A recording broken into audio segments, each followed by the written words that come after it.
All right, I think we got it now. So, a couple weeks ago, somebody asked me to talk about terms. I got my notes here. A lot of guys have been asking about how to set terms, and there's no easy answer. In the course of running a welding business, I apologize, I'm in the family mobile. It's a couple days before Christmas. I got to get my kids in a little bit. I just want to take a few minutes and make a quick little video to talk about terms. So when it comes to terms, you're going to run into customers that need time to pay, whether it be because they have a requisition process. When I work for a municipal government, their requisition process requires they have an invoice, then they go, or an estimate, then they get a PO, purchase order, and then they get the purchase order approved, and then when you complete the job, you sign the purchase order with your invoice, submit it, you get paid.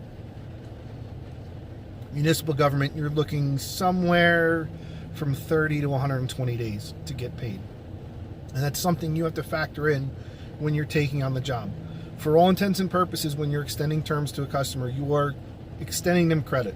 And it's not for all intents and purposes, you are. You're giving them a credit line for whatever the job is. If it's $100, $1,000, $5,000, you're financing that job. So for a customer that you're going to set up on terms, whatever it is, if it's net 30, meaning 30 days from when the job's complete, calendar days, not business days, that's when the payment is due. And for that time, you're going to be sitting on that money, period. If you set somebody up on 60-day terms, that means for 2 months, you're going to finance this job and have that money out in the breeze, as I like to say, or out on the street.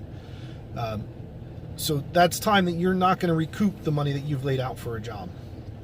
A lot of times what I'll do for bigger jobs or for construction jobs is I require 50% deposit or materials up front and have my labor out in the breeze.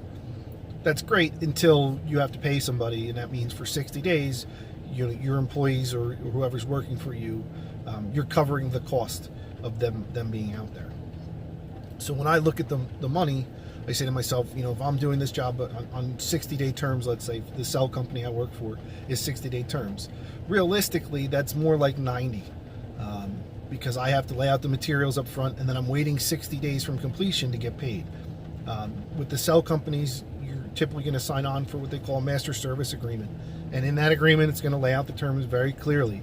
And read the fine print, because most times it's going to say, we're going to do everything in our power to pay you at 60 days. And it can go longer, it can be shorter.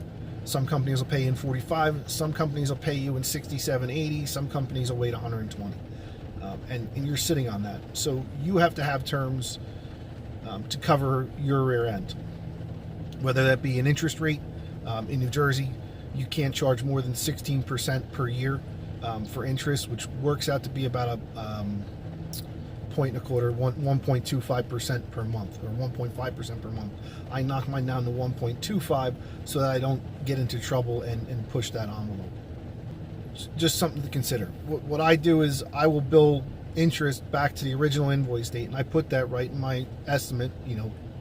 Late payments are subject to interest fees back to completion date, and the customer sees that on the estimate and also on the invoice, so they know what it is. I just had to bill somebody today for $5, and it doesn't sound like much, but if this customer waits 2 or 3 months, that's time beyond the terms that I'm sitting on that money, and that's not interest in the bank that I could be making on it. That's kind of the way you got to look at it.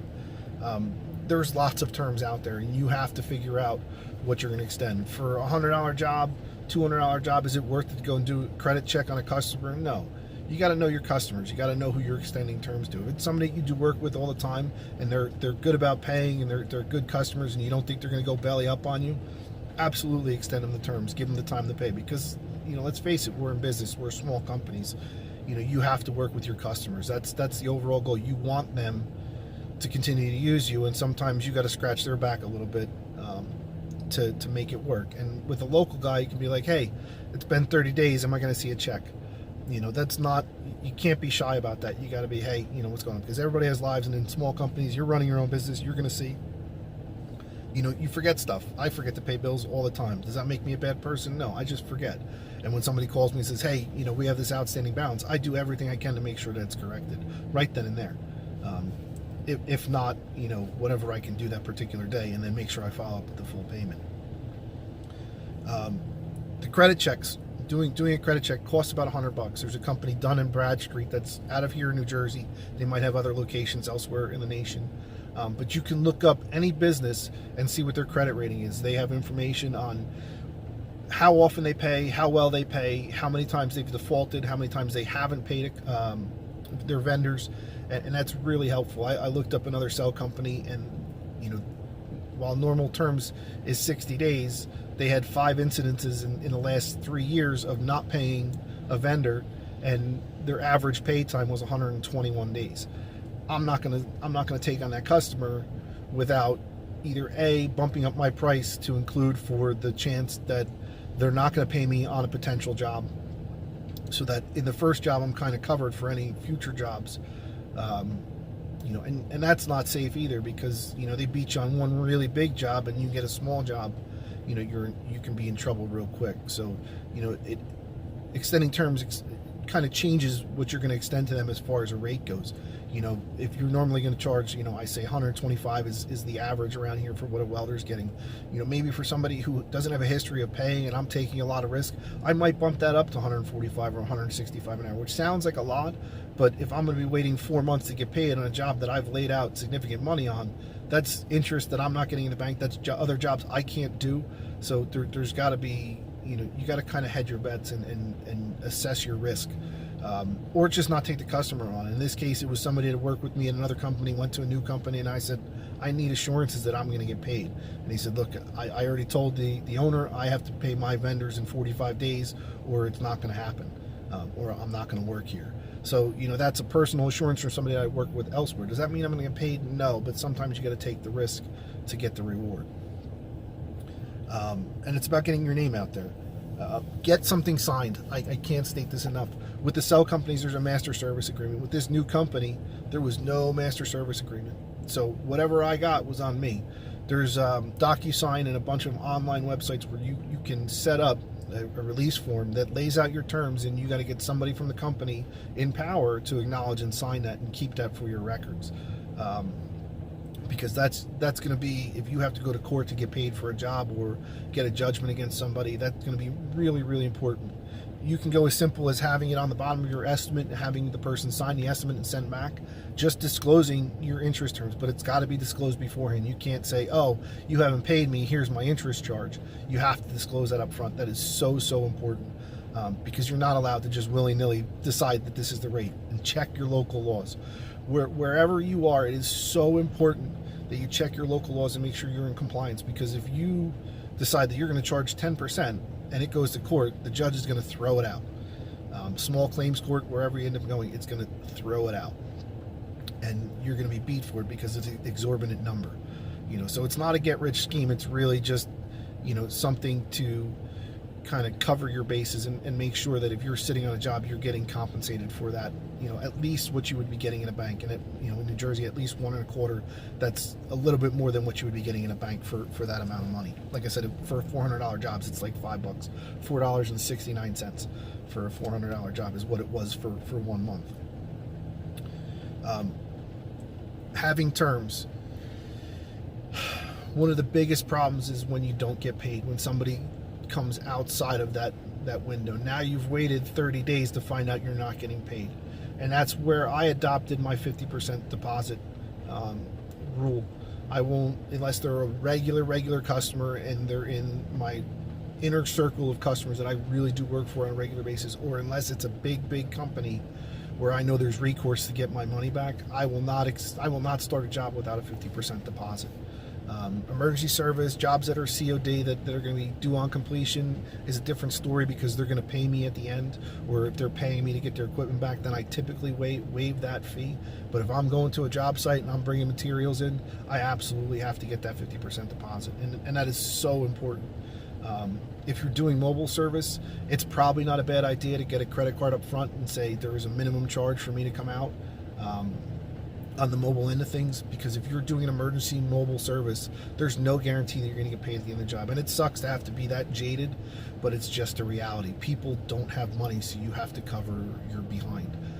Not to mention that if somebody calls 3 guys and he has you on your way, you're taking your time to go to that job site, and you may show up and somebody might have had the job done already. And that's happened to me too. This guy said he was going to come, I haven't been able to get a hold of him, and you show up at the job trying to squeeze him in at the end of the day, and you show up and the job's done. They're like, well, get a credit card up front. If you are in business and you don't have the ability to take credit cards, sign up with PayPal, Square, whatever company you can find that's going to work within your means, and set something up. It costs very little to set up an account with PayPal. That's who I use. It's convenient for the number of times that I have to run it, but it allows me the ability to run that charge up front. PayPal has a special platform. I don't want to say special platform. PayPal has a platform where you can use them as a credit card service and not just as a traditional PayPal. But you have to have, the proper documentation for your business. When I send an invoice, it automatically comes up with a link to the PayPal, and my customers can pay right there. There's a percentage that they charge for running the card. If you run it in person, it's like 2.7%. If you physically swipe it, get the reader for your cell phone, swipe it through your phone, there's a 2.7% charge in that. So I charge 3% for running a credit card. And you got to know that up front. So, you got to kind of have everything in place. And I know I'm kind of all over the map with this video. To quickly recap, if you're going to extend somebody terms, whether it be net 30, net 60, 50% deposit, balance due COD, 50% deposit, balance due net 30, 60, whatever, you got to build it into your price that there's going to be time that you're not getting paid on that job. If you're doing fabrication work ahead of time, add 30, 45 days to the job, depending on how big it is, because you're going to lay out the materials, you're going to pick up the materials, you're going to do the fabrication, then you're going to get the job site. In a perfect world, on a small job, you can do that in a week. On a bigger job, you're going to be doing, 2 weeks, 3 weeks out. If it's a large material order, you may have to put the material order in, pay for that in advance. If there's cuts involved, if it's special order stuff, you're going to have to put all that money up front. So build it into your price. Maybe you make your rate a little bit higher, whatever it may be. I was adding 30% to materials for jobs that were being financed, for jobs that I was putting on terms. Normally I would only mark it up 20%, but I added an extra 10% in recognizing that on a big job, I'm going to be sitting on this money for a while, or the money's going to be sitting out in the breeze for a while, and I'm not going to see it, and it's going to tie up other jobs. So there's a premium for that. There's a fee that the customer has to pay. The credit check is so important. If you're doing a job for anything more than $1,000, I would absolutely advise doing a credit check on the customer if you don't know them. If it's somebody you've done 5 jobs for, maybe you get past that because you know them, but even then you still want to know what's out there, and definitely get something signed no matter who it is, because once you're extending somebody terms, you're giving them a line of credit, and that's so important to cover your bases. And terms aren't for everyone. If you're doing a straight construction job, you're working as a subcontractor, you might need to do terms because the GC is going to be getting paid as completion dates are hit, or they might get some money up front. But that's what the GC is for. They're financing the job. That's part of what their purpose is. They're going to bring people in, and they're putting their name on the line to you. You're not billing the customer direct, through the GC. You're billing the GC for your work. And that's part of what they have built in it. They have the finances for that for a reason. But terms are not for everyone. You can't just go around extending everybody terms, or you're going to get beat for money. It's a tough area to explain it, to do it right, to make it really work for you. But it's so important to consider. I hope I answered most of the questions that are out there. I know guys ask me, how do I decide on how to extend terms to people? First and foremost, I look at the customer and I see the work that they've done with me. And that's probably my primary consideration. Can I trust this customer? Is this somebody that I've done a lot of work for, that I know that I'm going to see on a regular basis? Or is this somebody that could fly by night in a blink of an eye and just be gone, and I'll never get in touch with them again? How much work are they bringing to the table? Are they bringing in large jobs on a regular basis? Is it going to be able to support, is it going to be a cornerstone business that I'm working with, or a cornerstone business relationship where I'm going to be working with them on a regular basis? And yeah, absolutely, I'm going to extend them terms, because in the big picture, I want the work. I don't mind being on 60-day terms if they're giving me a job every 30 days. That means that at the end of 4 months, I got 4 months of payments coming in that I know are coming.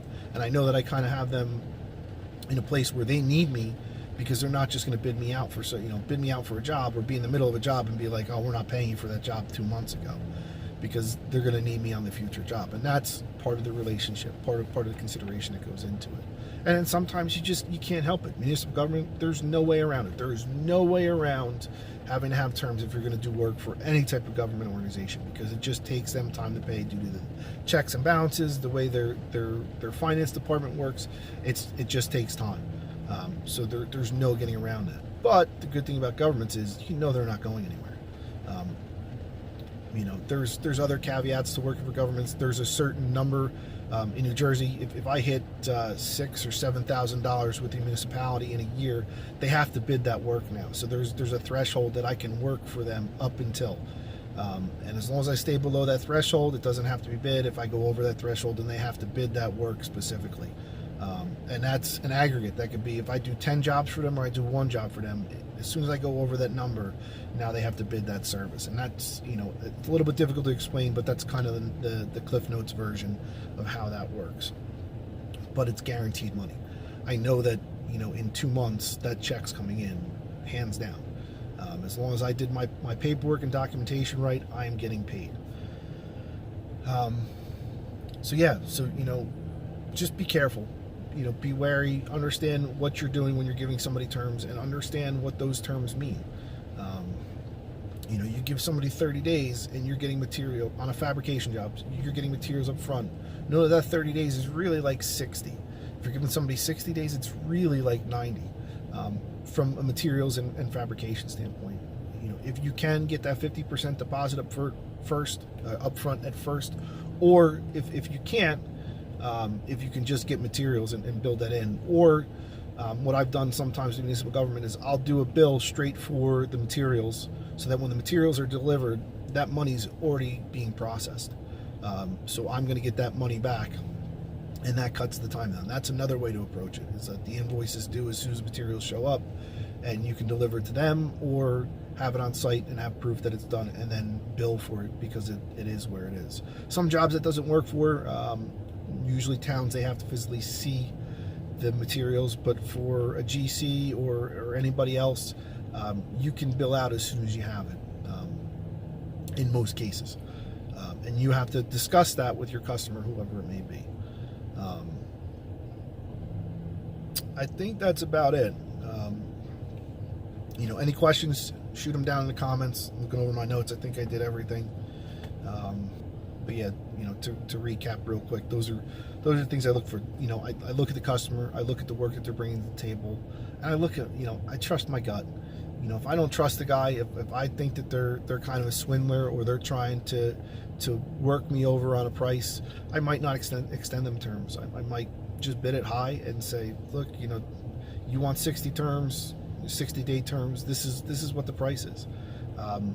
And a lot of times with the cell company, that's what happens, because I don't want the work. I don't want to be sitting 60, 90, 120 days on a $30,000, $40,000 job. Yeah, it's nice, but you're waiting for that money and you're watching the mailbox. And I'm going to tell you from personal experience, watching the mailbox for checks, when you have bills coming in and you know that they need to be paid, and if you just had that one check that everything would be covered and you'd be free and clear, it's painful.